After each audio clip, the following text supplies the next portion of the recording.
ఎన్నికల ప్రచారము ఆఖరి రోజు భారతీయ జనతా పార్టీ నాయకులందరూ కూడా కార్యకర్తలతోని దాదాపు 61 కేంద్రాల్లో ఈరోజు పాదయాత్ర చేస్తూ ఉన్నారు.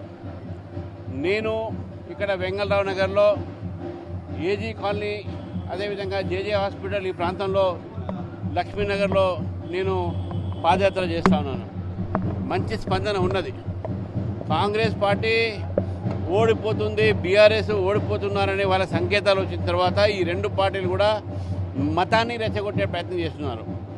నిన్న ఉప ముఖ్యమంత్రి బట్టి విక్రమ గారు క్రిస్టియన్స్ అందరూ కూడా కాంగ్రెస్కి ఏమన్నారు అంటే వాళ్ళు మతం పేరు మీద ఓటు అడుగుతున్నారు.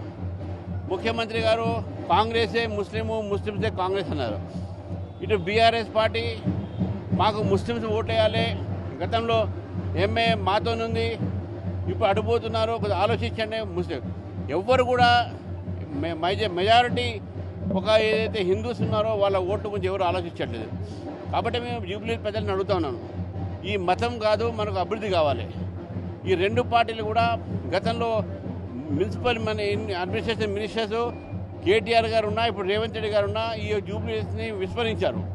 కాబట్టి అభివృద్ధి కావాలంటే బీజేపీకి ఓటేసి మన సమస్యల పక్షాన మన ఒక ప్రజల ఒక గొంతుకై ఈరోజు ఒక అభ్యర్థి అసెంబ్లీలో ఉంటే మన సమస్యల కోసం పోరాడతారు. మీరు జూబ్లీస్ ప్రజల్ని అభివృద్ధి కోసం ఓటేయండి, మోదీ గారి విధానాలకు ఓటేయండి.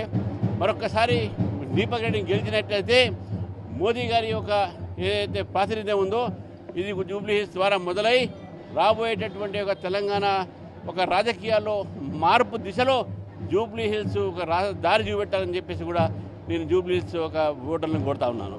Please do subscribe to SKS Fly TV.